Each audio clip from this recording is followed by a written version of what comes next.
My name is Diana, and at 67 years old, I thought I had seen it all. After retiring from teaching and losing my Harold, I found peace in our lakeside dream home.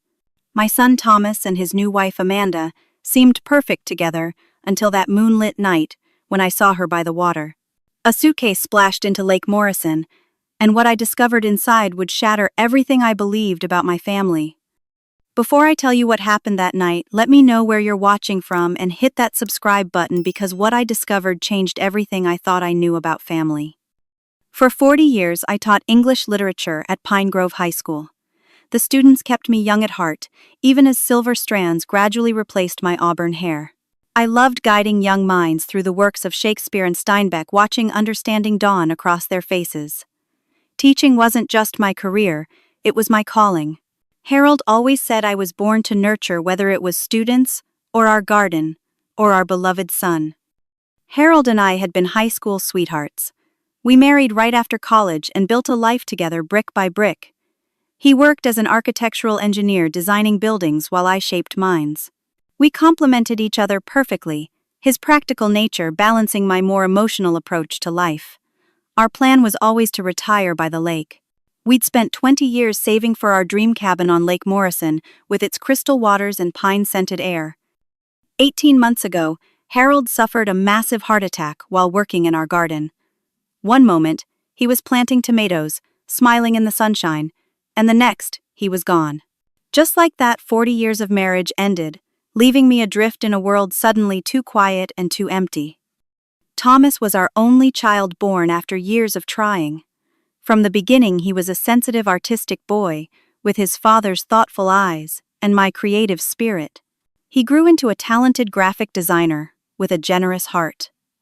After his father died, Thomas became my rock. Despite living an hour away in the city, he called daily and visited at least once a week. We grieved together, finding comfort in sharing memories of Harold and the little routines we established, like Sunday brunches on my lakeside deck. 3 years ago, Thomas met Amanda at a charity event. He called me that very night, his voice animated in a way I hadn't heard since before his father's passing. "Mom, I met someone special," he told me. 2 weeks later, he brought her to Sunday brunch, and I was immediately charmed. Amanda was tall and elegant with intelligent eyes and a warm smile. She worked as a financial advisor, spoke 3 languages, and seemed genuinely interested in my stories about teaching. She asked thoughtful questions about Harold, placed a comforting hand on mine when my eyes misted over, and helped with the dishes without being asked. "She seems wonderful," I told Thomas, when Amanda stepped outside to take a call. "She is, Mom.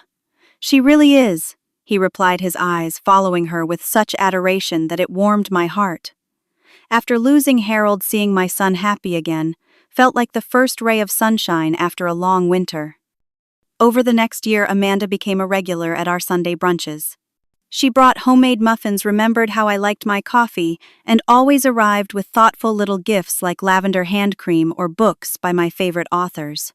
I watched her relationship with Thomas blossom, saw how they laughed together, how their hands naturally found each other across the table. When Thomas told me they were getting married, I was thrilled. The wedding took place right here by the lake, a simple but elegant affair with flowers floating on the water and fairy lights twinkling in the trees. I wore blue, carried a bouquet of white roses, and cried happy tears watching my son begin his new life. "You look beautiful," Thomas whispered as he hugged me at the reception. "Dad would have been so proud today." "He would have loved her," I replied, and at that moment I truly believed it. Looking back now, there were signs I missed or chose to ignore.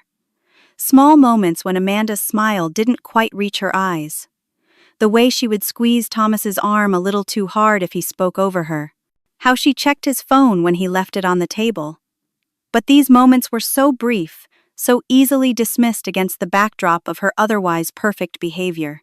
And wasn't I just being an overprotective mother, finding fault where there was none? After Harold's death, I developed the habit of watching the lake at night.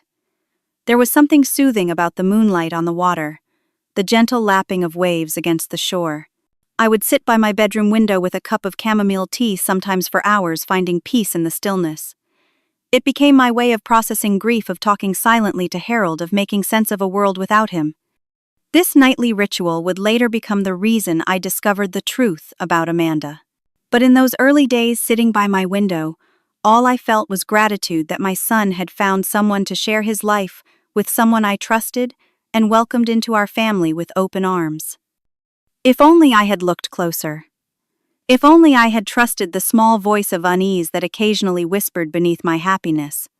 But grief can cloud judgment, and hope can blind us to truth. And so in my peaceful lakeside home I remained blissfully unaware of the darkness that would soon engulf us all. 6 months after the wedding, Thomas and Amanda bought a house just a quarter-mile down the lakeshore from mine. "We'll be close enough for Sunday brunches, but far enough for privacy," Thomas joked when they signed the papers. I was delighted to have them nearby, imagining family gatherings and perhaps someday grandchildren playing by the water. At first, everything seemed perfect. Their house, a modern A-frame with large windows facing the lake, quickly became a showcase of Amanda's impeccable taste. She threw a housewarming party where everything from the artisanal cheese platters to the carefully curated playlist reflected sophistication and attention to detail. But as weeks passed, subtle changes began to appear in their relationship. The first time I noticed something truly concerning was during a dinner at their house in March. Thomas had prepared a roast chicken, one of Harold's recipes he'd learned as a teenager. "The chicken's a little dry," Amanda remarked, barely taking a bite. "I think it's delicious," I said, trying to smooth over the awkward moment. "You're too kind, Diana," Amanda replied with a tight smile. "Thomas knows he's never been much of a cook, right, honey?" Thomas's face fell slightly. "I guess I overcooked it. Sorry." "No need to apologize," I assured him. "It's perfect." Amanda cut in. "Let's not encourage mediocrity. Growth comes from acknowledging our failures." Her tone was light, almost teasing, but Thomas didn't laugh. Instead, he pushed his food around his plate, his earlier enthusiasm visibly deflated. That evening marked the beginning of a pattern. Amanda would make small cutting comments about Thomas's work, his appearance, his social awkwardness. Each criticism was delivered with a smile, often followed by, "I'm just trying to help you improve, sweetheart." And each time I watched my confident, creative son shrink a little more. Their Sunday visits became less frequent. When they did come, Amanda controlled the conversation, answering questions directed at Thomas, checking her watch frequently, and finding reasons to leave early. She began scheduling their social calendar, without consulting him, declining invitations on his behalf, and gradually isolating him from his longtime friends. "Why don't I see Ben anymore?" I asked Thomas one day, referring to his best friend since college. "You two were inseparable." "Ben's been busy," Thomas mumbled, glancing at Amanda. "And we've been busy too." "Ben drinks too much," Amanda added smoothly. "It's not healthy for Thomas to be around that energy." Later, when Amanda was in the kitchen, Thomas confided, "I made a mistake, Mom." But before he could elaborate, Amanda returned, and the subject was dropped. More troubling were the physical changes in my son. Thomas had always been slim, but he began losing weight noticeably. Dark circles appeared under his eyes, and he seemed perpetually exhausted. Then came the bruises, faint marks on his arms that he quickly covered when he noticed me looking. "I bumped into the door," he explained, when I asked about a particularly vivid bruise on his wrist. "I was carrying groceries and misjudged the doorway." I might have believed him if it had been an isolated incident, but there were too many accidents, too many excuses, that didn't quite ring true. And there was the way Thomas flinched when Amanda moved suddenly near him, a reflexive response that broke my heart to witness. Then came the pregnancy announcement. Amanda was 3 months along when she shared the news during Sunday brunch. "We're going to be parents," she announced, her hand protectively over her stomach. Thomas smiled, but it didn't reach his eyes. "That's wonderful," I said, genuinely happy, despite my concerns. A grandchild, a new life, a new beginning. Perhaps this would bring back the joy that seemed to have drained from my son's life. After the announcement, Amanda became even more controlling. Thomas could no longer visit me without her. She monitored his calls, often putting them on speakerphone or hovering nearby. When he did manage to come alone, his visits were brief and anxious, his eyes constantly checking the time. Thomas, I finally said during one such visit, I'm worried about you. You don't seem happy. I'm fine, Mom, he insisted, but his voice lacked conviction. Just tired with all the baby preparations. Is everything okay between you and Amanda? He hesitated, and in that pause, I saw the truth he couldn't speak. She has high expectations, he finally said. She wants everything to be perfect for the baby. I decided to speak directly with Amanda. I chose a moment when Thomas was out of earshot, helping a neighbor with a fallen tree branch. Amanda, I began carefully. I've noticed Thomas seems stressed lately. Is everything all right? For a brief moment her pleasant facade cracked, revealing something cold underneath. Thomas is fine, she said, her voice sharper than I'd ever heard it. You should focus on your own life, Diana. We can manage ours. The threat was subtle but unmistakable. Her eyes held a warning that made me step back. But that conversation also strengthened my resolve. That night I started a journal documenting my observations, my concerns, the small incidents that together painted a disturbing picture of my son's marriage. I didn't know then how crucial this documentation would become, or that it would eventually help save my son's life. 3 months into Amanda's pregnancy, the situation worsened dramatically. One Tuesday morning, Thomas appeared at my door unexpectedly, his left eye swollen, and a split lip that he couldn't hide. Thomas, what happened? I gasped, ushering him inside, and immediately reaching for an ice pack. It's nothing, Mom. I walked into a door in the dark last night, he said, wincing as he spoke. Stupid mistake. The excuse was so transparent, so painfully inadequate, that I couldn't pretend to believe it. Thomas, doors don't split lips like that, I said, gently guiding him to sit at my kitchen table. Please tell me what's really going on. He stared at the floor, shoulders hunched. I can't talk about it. Did Amanda do this to you? I asked, though I already knew the answer. He didn't respond, but his silence confirmed my fears. We sat together for an hour, not saying much.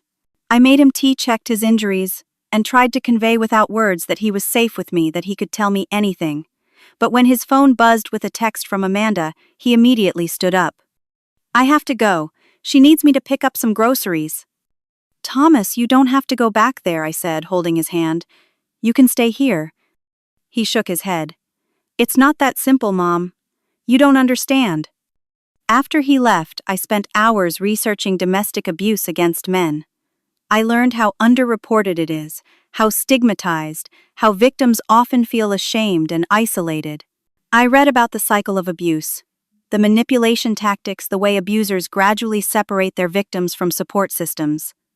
Everything I read described exactly what was happening to my son. Over the next few weeks, Thomas began missing our weekly visits. First, it was a work emergency. Then, Amanda wasn't feeling well. Then, the car needed repairs.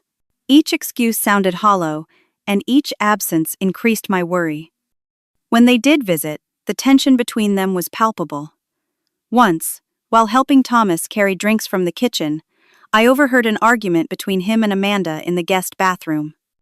You told her about the appointment, didn't you? Amanda hissed. No, I swear I didn't, Thomas responded, his voice trembling slightly.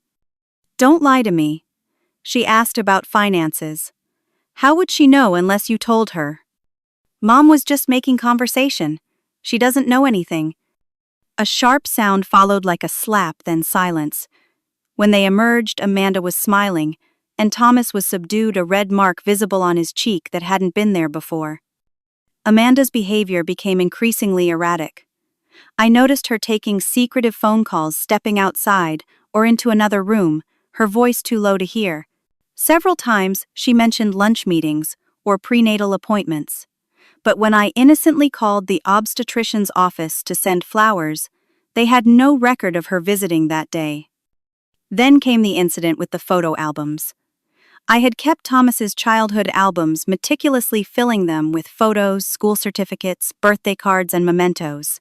One day, while taking out the trash, I noticed one of these albums in my garbage bin, partially hidden under kitchen waste. When I retrieved it and looked inside, all the photos had been removed. When I confronted Thomas, his face drained of color. Amanda thinks it's best to declutter, he explained weakly. She says we need to focus on the future, not the past. These are your memories, Thomas. Your history. She wants to erase it all, he admitted, in a rare moment of candor. Anything before her. She says it's so we can start fresh with the baby. The final alarming development came when Amanda announced they would be moving away after the baby was born. We found the perfect place in Oregon, she told me over dinner. A fresh start away from all the small-town gossip. Oregon. But that's across the country, I protested, looking to Thomas for some sign of resistance. He avoided my gaze. Thomas's company has an office in Portland, and they've agreed to a transfer. Amanda continued smoothly. It's all arranged. Later, when Amanda was in the powder room, I tried one last time to reach my son. Thomas, is this move what you want? What about your friends here? Your support system? What about me? You don't understand what she's capable of, he whispered, his eyes darting toward the hallway. Please, Mom, just let it be. The desperation in his voice frightened me more than anything else. That night I called my friend Judith, a retired detective who had specialized in domestic cases. I needed professional advice from someone I trusted. Don't confront Amanda directly, Judith warned after hearing my concerns. That could put Thomas in more danger. Document everything, gather evidence, and try to create a safe space for Thomas to open up. I'll come visit next week, assess the situation myself. I spent the next few days observing from a distance, noting down times when Amanda left the house alone, trying to create opportunities to speak with Thomas privately. But Amanda seemed to anticipate my efforts, suddenly deciding they needed a baby moon weekend away, effectively cutting off my access to my son. I felt powerless watching my child suffer while being unable to help him. The silence of my house, once peaceful, now felt oppressive with worry. Each night, I sat by my window watching their house down the shore, praying for some way to reach Thomas to save him from whatever danger he was in. Little did I know that my nightly vigil would soon lead to the discovery that would change everything. My insomnia had worsened with worry. That Tuesday night, at precisely 2:15 in the morning, I was in my usual spot by the bedroom window, a cold cup of chamomile tea forgotten on the side table. The moon hung full and bright over Lake Morrison, casting a silver path across the water. The beauty felt almost obscene against my troubled thoughts. Movement near the shoreline caught my eye. A figure, clearly female, struggling with something bulky. I reached for my reading glasses and leaned closer to the window.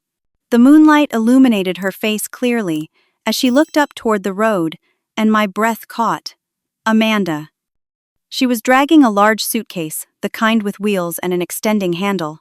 Even from this distance, I could see she was struggling with its weight. She paused at the end of the dock, looking around nervously, checking over her shoulder multiple times.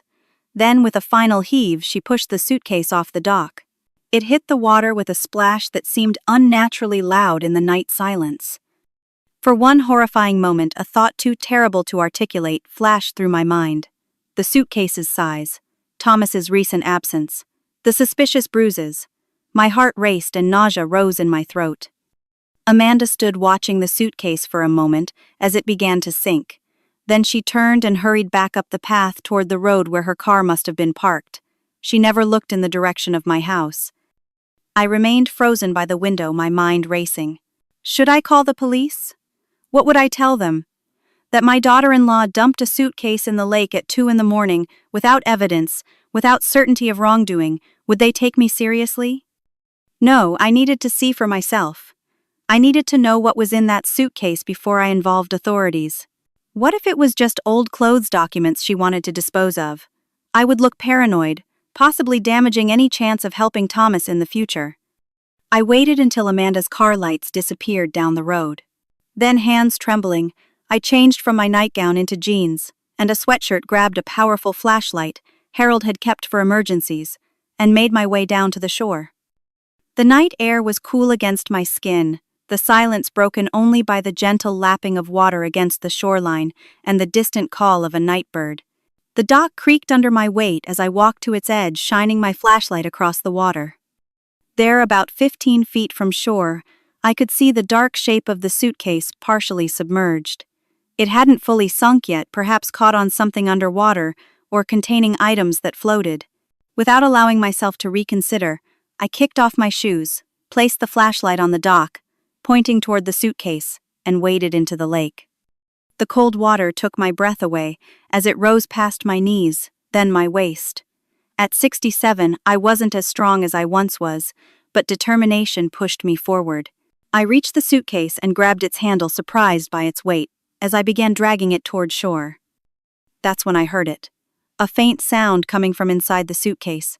Not a cry, not a voice, but a mechanical beeping, intermittent and weak. The sound only heightened my fear. What had Amanda put in here?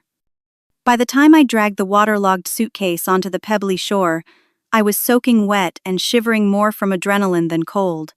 I knelt beside it, my fingers fumbling with the zipper. The beeping continued, growing fainter. With one final tug, the zipper gave way and I pushed open the suitcase lid. What I found inside froze my blood, though not in the way I had most feared. There was no body, thank God, but what I'd discovered was almost as disturbing. Carefully organized in waterproof plastic bags were Thomas's essential documents: his passport, birth certificate, social security card, and the deed to a property I'd never heard him mention. Beneath these were several USB drives, external hard drives, and a laptop sealed in a waterproof case, the source of the beeping its battery warning of impending shutdown. In another compartment, I found clothing: a man's shirt and pants stained with what looked unmistakably like dried blood.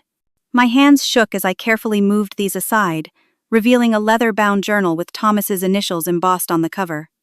Deeper in the suitcase were manila envelopes containing photographs, not of Thomas but of another family, another man who bore a striking resemblance to my son. Similar build and coloring. There was a wedding photo with this unknown man and a younger Amanda, though she called herself Catherine in these photos, according to the annotations on the back. There were also pictures of a child, a boy, about 5 years old. Financial documents filled another section, bank statements showing transfers of hundreds of thousands of dollars, investment accounts, insurance policies, with Thomas listed as the holder and Amanda as the sole beneficiary. One document detailed the sale of Thomas's design studio, something he had never mentioned to me. And at the bottom of the suitcase, wrapped in a waterproof bag and sealed with duct tape, was a handgun with its serial numbers filed off.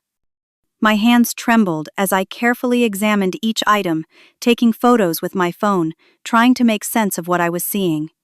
The journal provided the most immediate answers. It was Thomas's private account of his marriage, beginning with adoration and gradually descending into a nightmare of psychological and physical abuse. He documented threats Amanda had made money.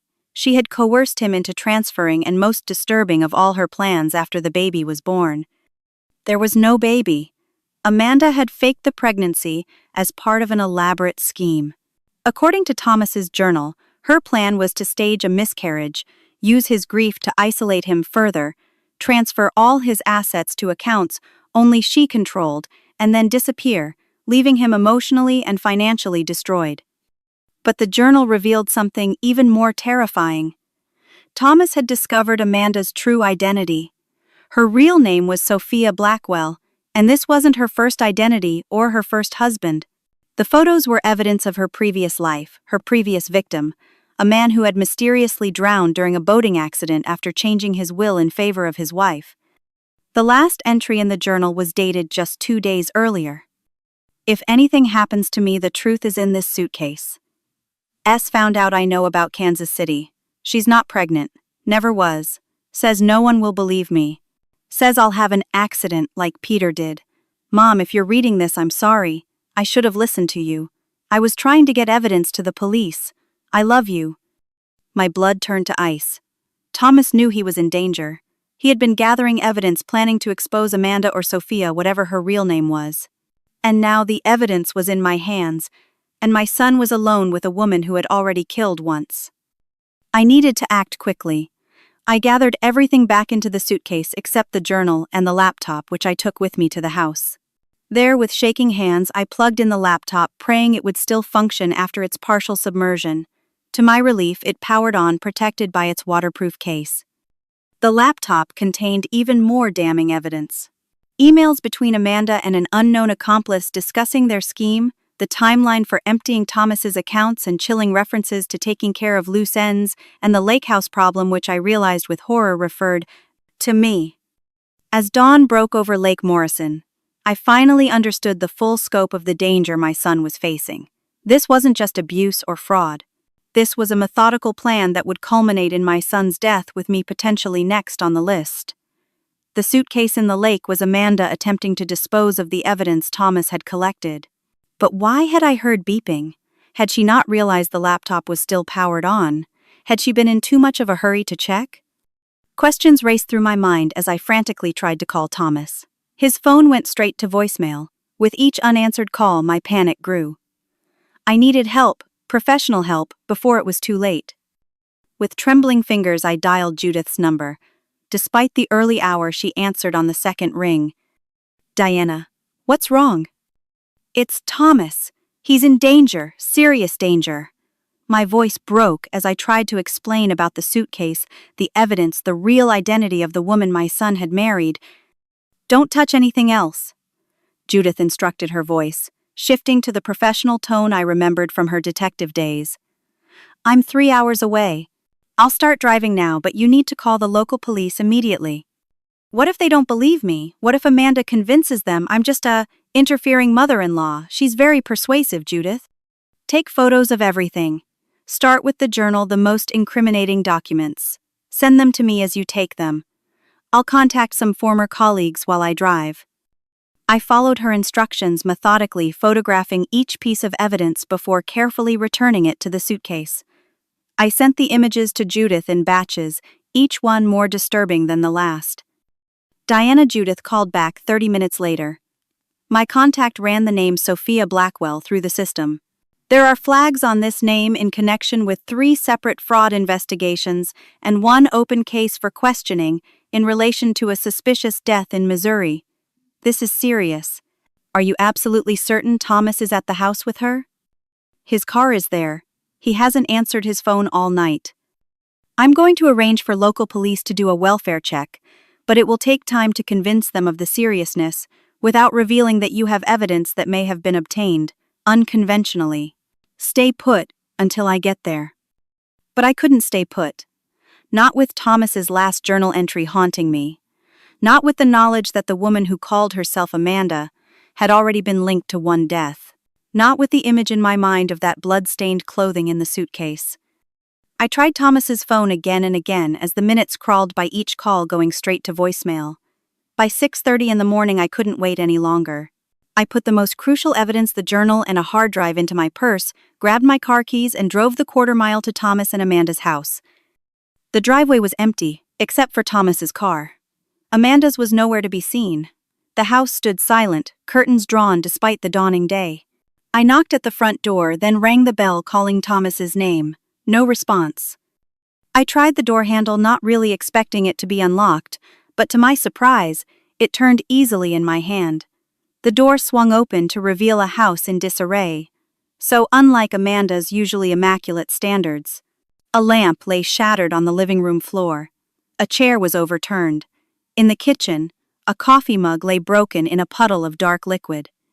"Thomas," I called, my voice echoing in the quiet house. "Thomas, are you here?" I moved through the house room by room, my dread growing with each empty space I encountered. The home office was ransacked, desk drawers pulled out, papers scattered. The spare bedroom that had been set up as a nursery was untouched, the charade of the pregnancy maintained in this public-facing space. When I reached the master bedroom, the signs of struggle were unmistakable. The bedding was torn and stained with what looked like blood. A dent marred the wall, roughly the size of a human head. Thomas's phone lay shattered on the floor beside the nightstand. The ensuite bathroom door was closed. With heart pounding, I pushed it open, bracing myself for what I might find. The bathroom was empty of people, but the mirror above the sink bore a message scratched into its surface with what looked like a key or other sharp object: "Help." My son had been here, had been in danger, had tried to leave a message. But where was he now, and where was Amanda? I moved back to the bedroom, searching for any clue to Thomas's whereabouts. Under the bed, partially hidden by the fallen bedspread, I spotted an old phone, the backup device Thomas kept, but that Amanda didn't know about. It was an ongoing joke between us, his dinosaur phone, that he kept charged just in case. I grabbed it, relieved to find it still had power. There were several missed calls from a number I didn't recognize, and one text message sent at 3:42 that morning. Storage Unit 42, code 7721. Storage Unit. Thomas had never mentioned renting a storage unit. But this message sent in the middle of the night had to be significant. I remembered there was a storage facility about 2 miles away, just off the main highway. Could Thomas have gone there? Hidden something there? Was he hiding there himself? I raced back to my car, the old phone clutched in my hand. As I pulled out of the driveway, I called Judith again. I'm at Thomas's house. He's not here, but there are signs of violence. Blood, a struggle. I found a message about a storage unit. I'm heading there now. Diana, wait for the police. This is too dangerous. My son left a message saying, "Help scratched into a mirror, Judith. I'm not waiting."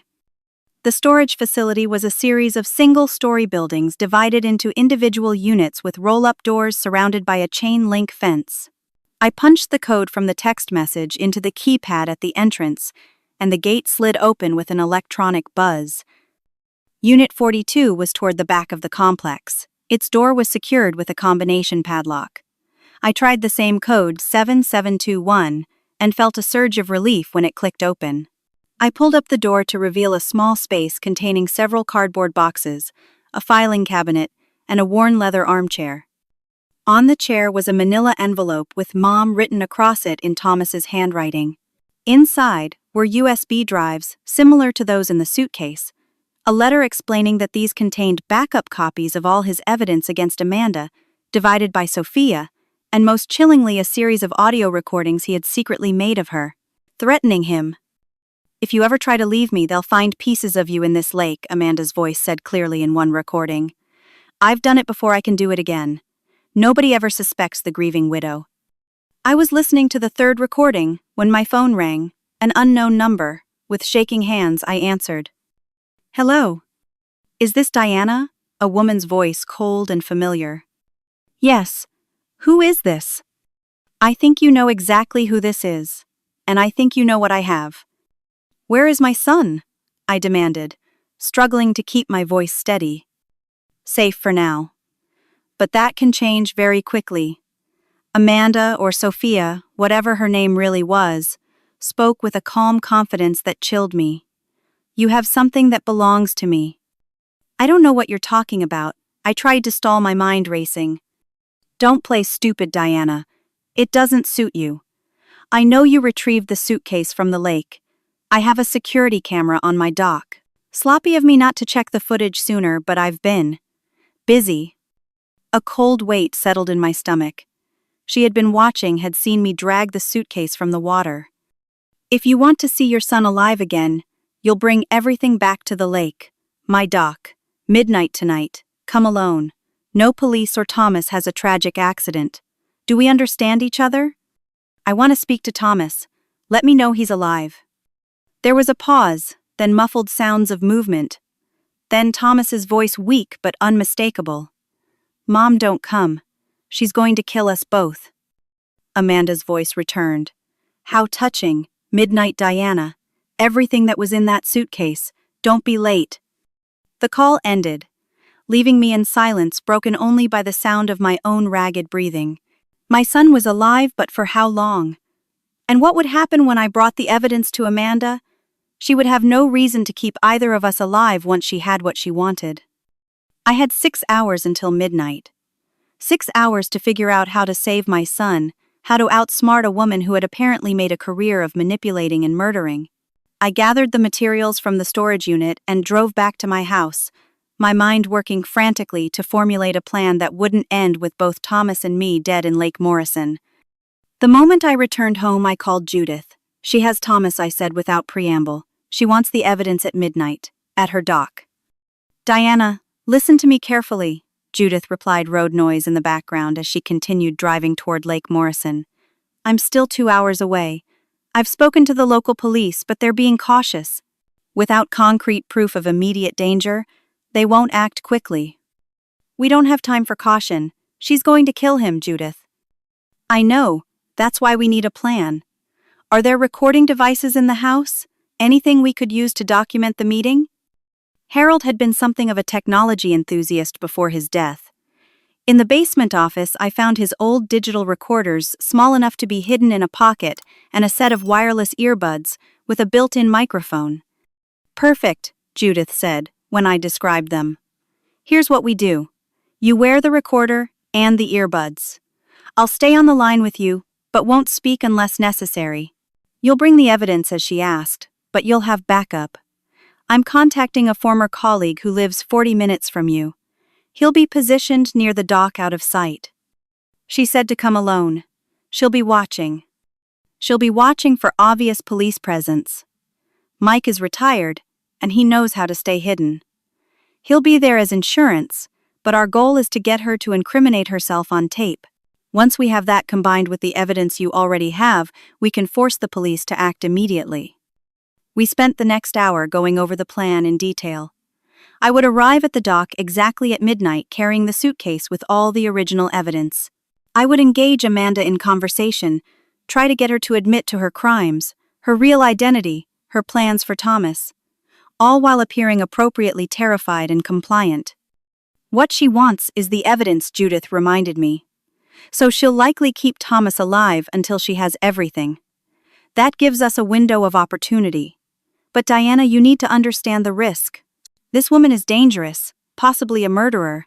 If at any point you feel your life is in immediate danger, you give the signal, and Mike will intervene. The signal was simple.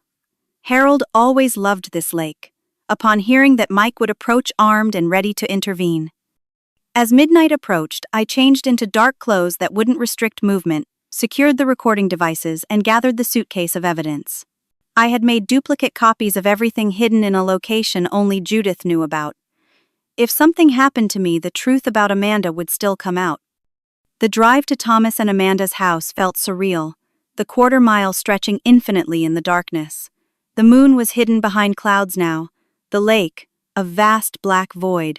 I parked in their driveway as instructed in Amanda's text message and carried the heavy suitcase down the path to their dock. The wooden planks creaked under my feet as I walked to the end, the water lapping gently below. I checked my watch, 11:58. The earpiece was secure, Judith, a reassuring presence in my ear, and the recorder was capturing every sound. "She's 2 minutes out," Judith whispered. "Mike is in position." At exactly midnight, headlights appeared on the road above the lake. A car door slammed, and then came the sound of footsteps on the path. I turned to see Amanda approaching, one arm gripping Thomas tightly. Even in the dim light, I could see the bruising on his face, the awkward way he held his left arm, possibly broken. "Mom," he said, his voice cracking. "You shouldn't have come." "Quiet," Amanda snapped, shoving him forward.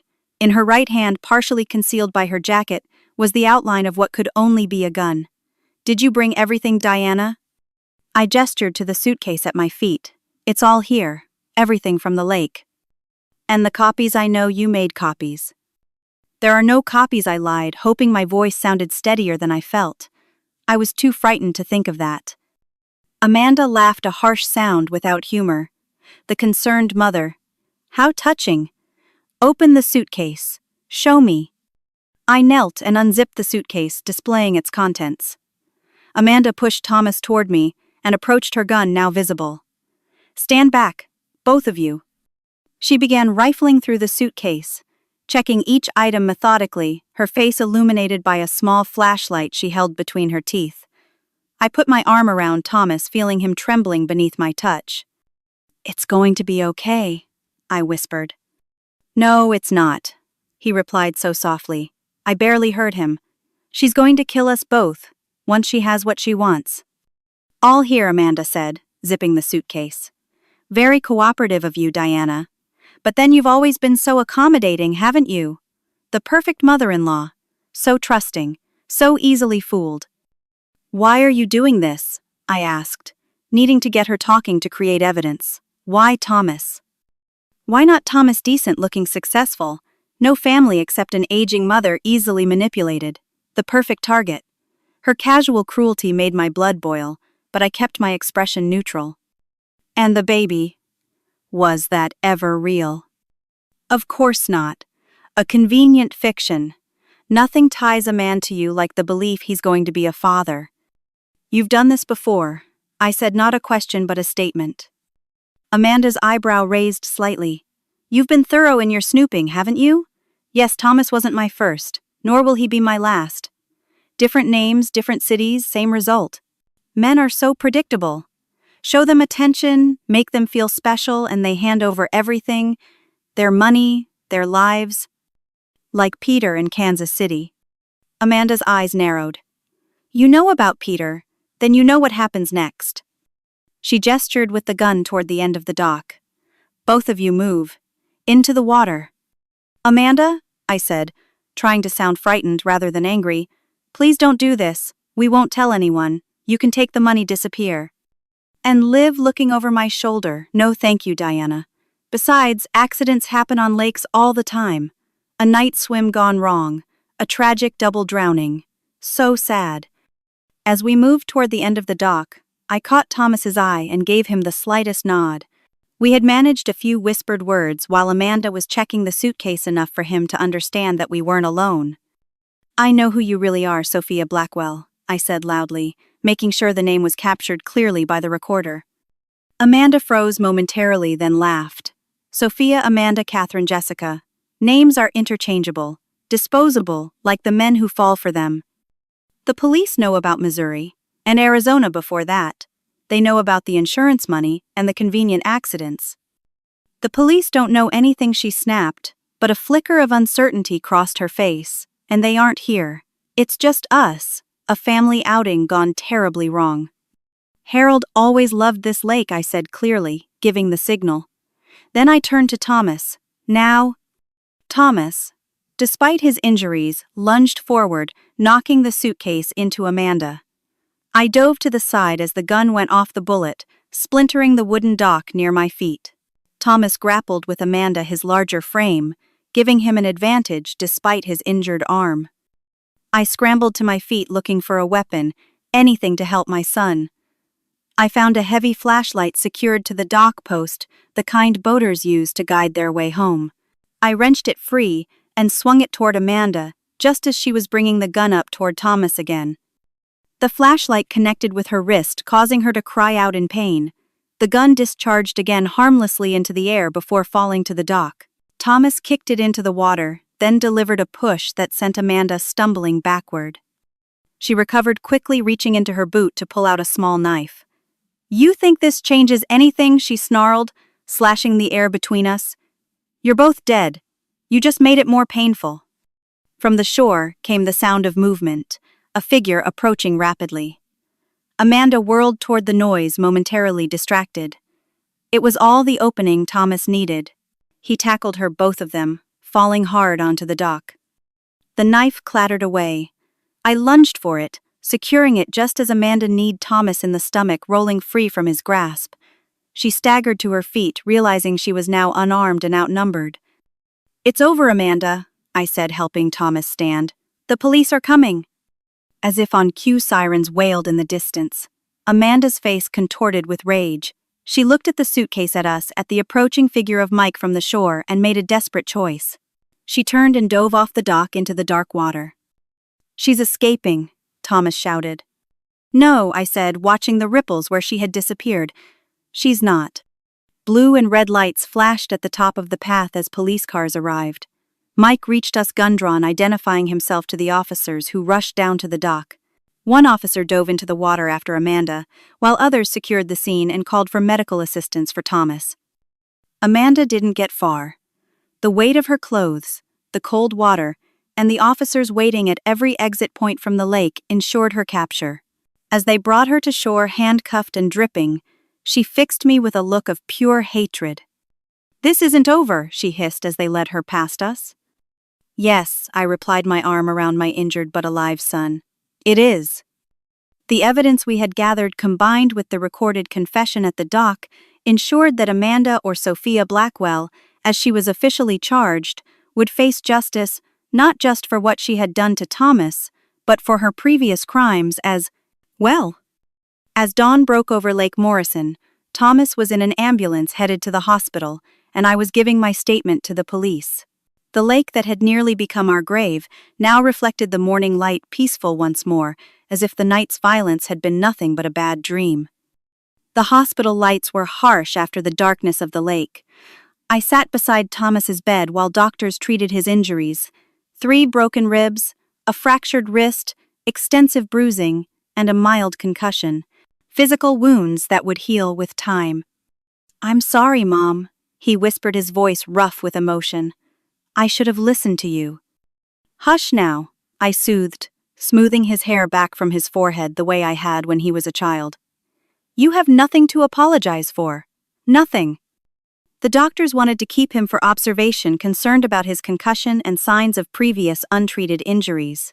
I never left his side, sleeping in the uncomfortable chair beside his bed, holding his hand through the nightmares that came in the dark. Detective Marquez from the state police arrived the following morning. With gentle but thorough questioning, he built a picture of the nightmare Thomas had been living. "Amanda Wilson, born Sophia Blackwell, has quite a history," he explained, showing us a file with multiple aliases and suspected crimes. "She's wanted for questioning in 3 states. We found outstanding warrants under the name Catherine Pierce in Missouri and Jessica Winters in Arizona." The investigation revealed a pattern spanning 8 years. She would target successful men without extensive family connections, manipulate them into marriage, gradually isolate them, then transfer their assets before orchestrating accidents. Thomas was to be her 4th victim. "The pregnancy was never real," Detective Marquez confirmed. "We found fake sonogram images on her laptop and receipts for a prosthetic pregnancy belly in her car." "How could I have been so stupid?" Thomas murmured, staring at the ceiling. "I'm a grown man. I should have seen through her." "Abusers are master manipulators," Marquez said kindly. "They isolate their victims, undermine their confidence, make them doubt their own perceptions. It happens to strong, intelligent people every day. Men and women. This wasn't your fault." While Thomas remained in the hospital, I returned to the lake house to collect his belongings. The police had thoroughly searched the property, finding more evidence of Amanda's elaborate schemes, including notes on her next planned identity and location after Thomas's accident. I packed Thomas's clothes, his design portfolios, the family photos Amanda had tried to dispose of. In the back of his closet, hidden under floorboards, I found a small box containing the watch Harold had given him for his college graduation and letters I had written him when he first moved away from home. Small treasures he had managed to keep secret from Amanda. When Thomas was released from the hospital 3 days later, he came to stay with me at the lake house. The physical injuries healed faster than the emotional ones. Nightmares plagued him. Sudden noises made him flinch. He struggled to talk about what had happened, shame coloring his attempts to explain. "I kept thinking I could fix it," he admitted one evening, as we sat on the deck watching the sunset over the lake. "That if I just tried harder was more what she wanted, she'd be the person I thought I married." By the time I realized who she really was, I was in too deep. I reached for his hand, noting how thin his fingers had become.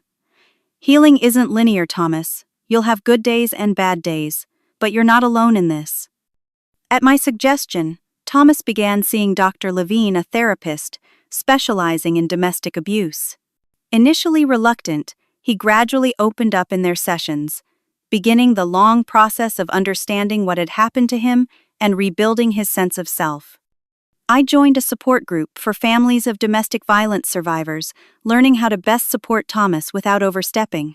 The other members helped me process my own trauma and guilt, the endless questioning of how I could have prevented this, how I could have protected my son sooner. "You did protect him, my friend," Judith reminded me during one of her frequent visits. "You trusted your instincts. You found the evidence. You faced down a killer to save your son. Few parents would have had that courage." 3 months after that night on the dock, we attended the preliminary hearing for Amanda, divided by Sophia's case. Seeing her in the courtroom handcuffed and in prison attire was surreal. She looked smaller, somehow less intimidating than the monster who had haunted our nightmares. She didn't look at us, not once, during the entire proceeding. The prosecutor had built a formidable case. In addition to the attempted murder charges related to Thomas, they had connected her to the suspicious death of her previous husband in Missouri and a massive fraud case in Arizona. The evidence we had recovered from the suitcase proved invaluable, providing the missing links investigators had sought for years. She'll spend decades in prison, the prosecutor told us afterward, if not the rest of her life. 6 months after the attack, Thomas started showing signs of his old self. He began freelancing again, small design projects that rekindled his creative passion. He joined a support group for male survivors of domestic abuse, finding solace in sharing his story and helping others recognize the signs he had missed. We established new traditions: Sunday hikes instead of brunches, cooking classes together on Wednesday evenings, movie nights where we watched only comedies. Gradually, laughter returned to our lives, tentative at first, then more freely. 1 year after that terrible night, Thomas met Lindsay at a graphic design conference. Their relationship developed, slowly built on honest communication and mutual respect. The first time he brought her to dinner at the lake house, I saw something in his eyes I had feared was lost forever, a cautious hope for the future. "She knows everything, Mom," he told me while Lindsay was helping clear the dishes. About Amanda, about what happened. I was scared to tell her, but she just listened. No judgment. "She seems lovely," I said, meaning it. Lindsay was warm, genuine, and most importantly, she saw Thomas, the real Thomas, not a project or a target or a means to an end. "I'm taking it slow," he assured me. "We both are. And I'm still seeing Dr. Levine. I don't want to bring old wounds into a new relationship." The trial finally concluded 18 months after Amanda's arrest. The evidence was overwhelming, the verdict inevitable. Multiple life sentences, no possibility of parole. As they led her from the courtroom for the last time, she finally looked at us, her expression unreadable. I felt nothing but pity for the emptiness that must exist where her soul should be. 2 years to the day after we pulled that suitcase from Lake Morrison, Thomas and I sat on my dock feet, dangling in the water that had almost claimed our lives. The sunset painted the sky in shades of orange and pink, reflecting on the gentle waves. "I never thought I'd feel comfortable here again," Thomas admitted, looking out over the water. "But it's beautiful, isn't it?" "It always was," I replied. "The lake didn't hurt us. It even helped save you in a way, if I hadn't been watching it that night." Thomas squeezed my hand. "You know, I used to think being strong meant handling everything myself, never asking for help, pushing through the pain alone. I was so wrong. True strength is knowing when you need help and being brave enough to accept it." I thought about the journey we had traveled, the darkness we had faced together, the light we had fought to reclaim. "There's strength in vulnerability," I agreed. "And in trusting your instincts, even when others tell you you're overreacting." "If there's one thing I've learned," Thomas said, "it's that love doesn't demand perfection or compliance or isolation. Real love gives you room to be yourself. All of yourself, the good and the bad and everything in between." As twilight settled over Lake Morrison, I realized that some threats come disguised as everything you ever wanted. Some heroes look like ordinary mothers watching the water at 2 a.m. And sometimes the greatest act of courage is simply refusing to look away from uncomfortable truths. "We're going to be okay, aren't we?" Thomas asked, echoing a question he had asked countless times as a child after skin knees and playground disputes. "Yes," I answered, as I always had. "We already are." Have you ever had to trust your instincts when everyone else thought you were overreacting? I would love to hear your stories in the comments. Sometimes that little voice inside us knows something important that others can't see. If this story touched you, please hit the like button and subscribe to hear more true life experiences. And if you know someone who might be in a similar situation, please share this video because awareness can save lives. Thank you for listening to my story, and remember, love should lift you up, never tear you down.